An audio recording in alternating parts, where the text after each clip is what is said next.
Pam, pam, pam, pam, pam. Então a gente vai falar sobre estratégias para retomar os treinos de CrossFit de forma segura. Claro que para isso eu vou abordar alguns assuntos técnicos, né, voltado para a área de treinamento desportivo, para fazer link, uma coisa precisa fazer sentido com a outra, né? Então aqui na minha região, retomou essa semana os treinos de CrossFit.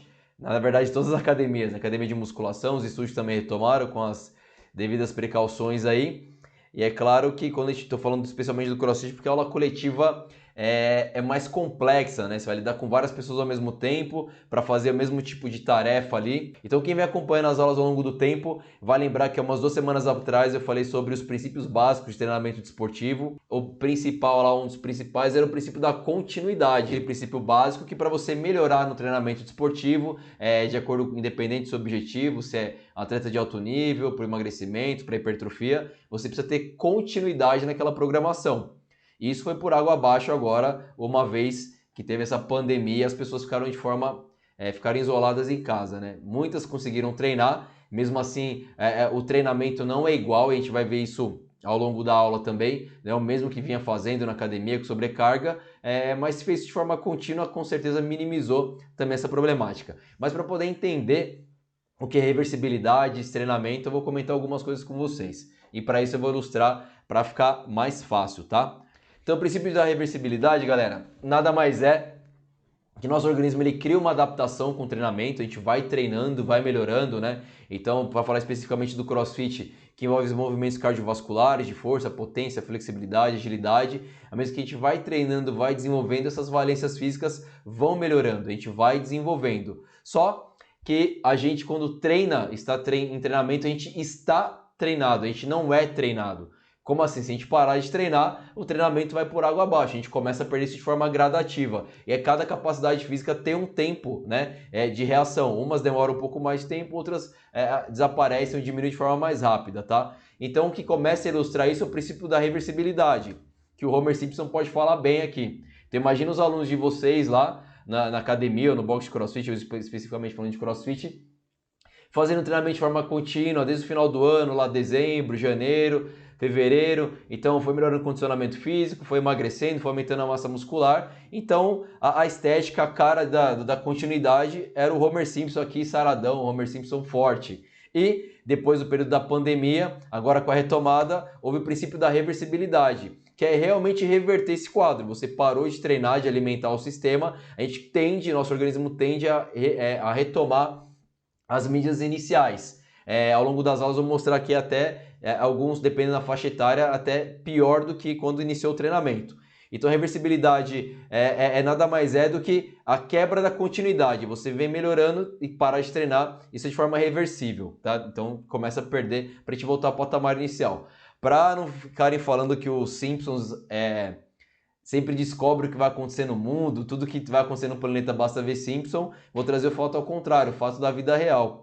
Temos aqui o princípio da reversibilidade aplicado ao Ronaldo, que é um atleta de alto nível, aqui no shape dele mais magrinho, mais sarado, e princípio da reversibilidade de forma bem clara aqui. Então, treinando de forma contínua, aplicando os princípios básicos do treinamento e repetindo, foi melhorando. Parou de treinar, reversibilidade ele tende a ganhar peso, que é uma característica dele. Outra coisa, quando o nosso aluno ele vai começar os treinos, iniciar os treinos é muito difícil. Quando o aluno é sedentário, você tem que tirar o cara de casa, colocar ele numa academia, no box de CrossFit para treinar é difícil. Uma vez que ele iniciou, ele começa a pegar gosto pela coisa, é mais fácil. A retomar os treinos é muito mais difícil. Por quê? Principalmente quem trabalha com CrossFit vai entender isso simples. O CrossFit, pelas características de exercícios, né, de alguns com alto grau de dificuldade, exercícios mais técnicos, ou com a barra mesmo, a anilha, embora grande às vezes não é muito pesada, assusta quem está começando. E quem está iniciando tende a ir com um pouco mais de cautela, respeita mais os princípios, porque desconhece totalmente a modalidade. Aí o aluno está lá treinando, melhorando, conseguiu evoluir e parou. Quando ele retomar os treinos, eu pus que pode ser pior, porque quando ele retomar, ele não tende a ter a paciência que ele tinha inicialmente. Ele tende a querer se movimentar ou aplicar as mesmas cargas que ele fazia antes de parar, nesse período pré-Covid. O Yuri já está corroborando comigo aqui, a volta é sempre pior, coach. O aluno quer voltar tudo da mesma forma. Exatamente isso. Rafael, eu já me machuquei em volta de treino. A volta de treino é pior, cara, porque quando você está começando a modalidade, está começando o teu treinamento, existe um receio normal. Você não sabe até onde você consegue ir, você não tem experiência naquilo. E quando você para e retoma, tem a questão, principalmente mesmo do ego. A pessoa não quer dar o passo para trás, ela quer continuar onde estava. E essa volta é onde vocês vão observar, se não tiver cuidado, um grande número de lesões. Ainda mais quando a gente fala de CrossFit, lida com várias capacidades ao mesmo tempo. A gente vai ver ao longo dessa aula como essas perdas acontecem e aconteceram em quase 4 meses, né, de pandemia, as pessoas sem treinarem, tá? Então, reversibilidade é a primeira coisa que eu queria que vocês entendessem, que nada mais é do que quebrar a continuidade de treinamento e nosso corpo tende a voltar ao patamar anterior, ao patamar inicial, tá? Destreinamento, galera. Destreinamento é o que aconteceu nesse momento. Então, se ela não vinha treinando, parou de treinar, teve o princípio da reversibilidade, começou o quadro de destreinamento, ele começa a perder. Pô, Luiz, e quanto tempo dá para considerar um destreinamento? Alguns especialistas dizem que a partir de 72 horas sem treinar, dependendo do estímulo, já começa um processo de destreinamento. Mas calma, né? Porque você descansou lá um final de semana prolongado, um feriado, uma semana que você destreinou. Os mecanismos fisiológicos se comportam e começam a reação dessa maneira. Mas ainda não é o momento que você está perdendo nada de forma efetiva, tá? Então aqui eu coloquei alguns autores, até se vocês quiserem printar a tela ou anotar para ter uma referência maior. Ao interromper o programa de treinamento físico ou a prática regular de atividades físicas, é provocado no organismo a perda das adaptações fisiológicas adquiridas durante o período de treinamento. Então no CrossFit a gente treina o quê? Força, melhora a força, parou de estimular, perde. Flexibilidade, é uma das coisas que a gente perde de forma mais rápida. Parou de estimular, perde. Capacidade cardiorrespiratória, hipertrofia, potência. Então todas as valências físicas, está dizendo exatamente que, abordando aqui o CrossFit, né? Trazendo treinamento desportivo para o CrossFit, você provocou adaptações positivas, melhorou seus alunos e nesse momento que eles pararam esse treinamento, é isso, eles começam a perder gradativamente a cada semana a perda é gradual, não é que o seu aluno parou de treinar uma semana e ele perdeu tudo, isso é bem gradativo, tá? Eu não vou ficar lendo aqui, aqui são só a visão de vários autores falando do mesmo sentido de destreinamento, tá? Dentre os vários efeitos, o destreinamento acarreta em perda das adaptações do sistema cardiovascular, adaptações centrais e das adaptações metabólicas do músculo esquelético. Ou seja, toda aquela adaptação que vocês vinham fazendo, perderam, diminuiu. Eu estou insistindo um pouco nessa questão que é um pouco mais técnica / chata para alguns, porque é importante entender esses conceitos quando vocês forem montar a programação que a gente vai ver adiante, tá? A maioria dos efeitos benéficos do treinamento retorna aos níveis pré-treinamento de 4 a 8 semanas. Alguns benefícios do treinamento, como o RVO2, é uma menor produção de lactato durante o exercício submáximo.